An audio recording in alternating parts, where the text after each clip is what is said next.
Hi hello friends, ನಾನು ನಿಮ್ಮ ಪ್ರೀತಿ ಹುಡುಗ ರಮೇಶ್. ಇವತ್ತಿನ ವಿಡಿಯೋದಲ್ಲಿ ನಿಮಗೆಲ್ಲ ಏನು ತಿಳಿಸ್ತೀನಿ ಅಂದರೆ, ಈ ಅಡಿಕೆ ಗಿಡಕ್ಕೆ ಬಹುಮುಖ್ಯವಾಗಿ ಬೇಕಾಗುವಂಥ ಸಾವಯವ ಗೊಬ್ಬರದ ಬಗ್ಗೆ ನಾನು ವಿಡಿಯೋದಲ್ಲಿ ತಿಳಿಸ್ತೀನಿ. ಅದಕ್ಕಿಂತ ಮೊದಲೇ ಯಾರೆಲ್ಲ ಹೊಸದಾಗಿ ನನ್ನ ವಿಡಿಯೋ ನೋಡ್ತಾ ಇದ್ದೀರಾ, ನೀವು ಕೂಡ ಇವಾಗಲೇ ಸಬ್ಸ್ಕ್ರೈಬ್ ಮಾಡಿಕೊಂಡು ಪಕ್ಕದಲ್ಲಿ ಕಾಣೋ ಬೆಲ್ ಬಟನ್ ಮೇಲೆ ಕ್ಲಿಕ್ ಮಾಡಿ. ಆಲ್ ಅಂತ ಒಂದು ಆಪ್ಷನ್ ಬರುತ್ತೆ, ಆಲ್ ಮೇಲೆ ಕ್ಲಿಕ್ ಮಾಡಿ. ನಾನು ಯಾವುದೇ ವಿಡಿಯೋ ಅಪ್ಲೋಡ್ ಮಾಡಿದರೂ ನಿಮಗೆ ಟಕ್ ಅಂತ ನೋಟಿಫಿಕೇಷನ್ ಬರುತ್ತೆ, ನೀವೇ ಮೊದಲು ಆ ವಿಡಿಯೋ ನೋಡ್ಬೋದು ಫ್ರೆಂಡ್ಸ್. ಈ ಸಾವಯವ ಗೊಬ್ಬರವನ್ನು ಹೇಗೆ ರೆಡಿ ಮಾಡೋದು, ಅದರಿಂದ ಅಡಿಕೆ ಗಿಡಕ್ಕೆ ಏನು ಉಪಯೋಗ ಅಂತ ನಾನು ಒಂದೊಂದಾಗಿ ತಿಳಿಸ್ತಾ ಹೋಗ್ತೀನಿ. ಮೊದಲನೇದಾಗಿ ನೀವು ಈ ಸಾವಯವ ಗೊಬ್ಬರವನ್ನು ಮನೆಯಲ್ಲಿಯೇ ರೆಡಿ ಮಾಡ್ಬೋದು, ಇಲ್ಲ ಹೊಲದಲ್ಲೂ ಕೂಡ ರೆಡಿ ಮಾಡ್ಬೋದು ಫ್ರೆಂಡ್ಸ್. ಮನೆಯಲ್ಲಿ ಟ್ಯಾಕ್ಟ್ರಿ ಇದ್ದರೆ ಮನೆಯಲ್ಲೇ ರೆಡಿ ಮಾಡೋದು ಉತ್ತಮ ಅಂತ ನನ್ನ ಅನಿಸಿಕೆ ಫ್ರೆಂಡ್ಸ್.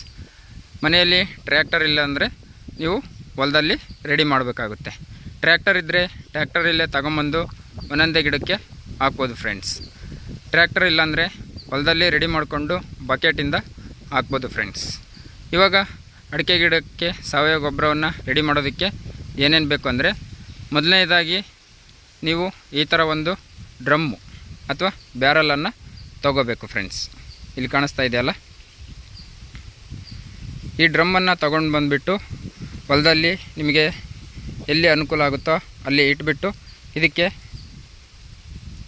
ಆಕಳಿನ ಗಂಜಲು ಅಥವಾ ಗೋಮೂತ್ರ ಅಂತಾರಲ್ಲ ಅದನ್ನ ಹಾಕಬೇಕು ಫ್ರೆಂಡ್ಸ್. ಹಾಕಿಬಿಟ್ಟು ಇದಕ್ಕೆ ದ್ವಿದಳ ಧಾನ್ಯಗಳು ಬರುತ್ತಲ್ಲ, ತೊಗರಿ ಕಾಳು, ಅಲಸಂದಿ ಕಾಳು, ಮೊಳಕೆ ಕಾಳು, ಈ ಥರ ಇನ್ನೂ ಕೆಲವು ದ್ವಿದಳ ಧಾನ್ಯಗಳು ಬರುತ್ತವೆ. ಅವನ್ನ ಜೀನ್ ಮಾಡಿಸ್ಕೊಂಬಂದ್ಬಿಟ್ಟು ಹಿಟ್ಟನ್ನು ರೆಡಿ ಮಾಡ್ಕೊಂಡು ಬಂದುಬಿಟ್ಟು ಈ ಡ್ರಮ್ಮಿಗೆ 2ರಿಂದ 3 kg ದ್ವಿದಳ ಧಾನ್ಯಗಳ ಹಿಟ್ಟನ್ನು ಹಾಕಬೇಕು. ಮತ್ತು 1 ಪುಟ್ಟಿ ಸಗಣಿಯನ್ನು ಹಾಕಬೇಕು. ಮತ್ತು 1 kg ಮೈದಾ ಹಿಟ್ಟು, ಮತ್ತು 1ರಿಂದ 2 kg ನಿಮಗೆ ಎಷ್ಟು ಅನುಕೂಲ ಆಗುತ್ತೋ ಅಷ್ಟು ಬೆಲ್ಲವನ್ನು ನೀವು ಹಾಕಬೇಕು ಫ್ರೆಂಡ್ಸ್. ಈ ಡ್ರಮ್ಮಿಗೆ ಇಷ್ಟೆಲ್ಲ ಹಾಕಿಬಿಟ್ಟು ಇದನ್ನು ಚೆನ್ನಾಗಿ ಮಿಶ್ರಣ ಮಾಡಬೇಕು.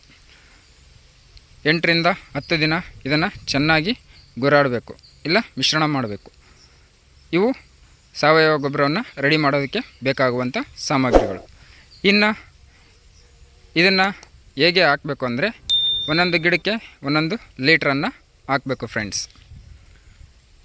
1 ಗಿಡಕ್ಕೆ 1 ಲೀಟ್ರ್ ಹಾಕೋದ್ರಿಂದ ಅಡಿಕೆ ಗಿಡನೂ ಕೂಡ ತುಂಬ ದಪ್ಪವಾಗಿ ಸೈಜಲ್ಲಿ ಬರುತ್ತೆ.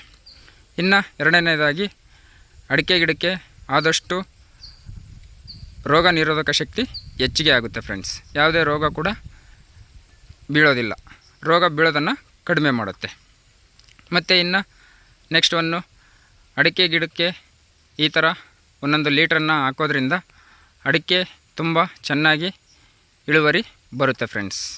ಮತ್ತು ಇನ್ನೊಂದು ಏನಪ್ಪ ಅಂದರೆ, ಅಡಿಕೆ ಗಿಡ ಹಚ್ಚ ಹಸಿರಿನಿಂದ ಕೂಡಿರುತ್ತೆ ಫ್ರೆಂಡ್ಸ್.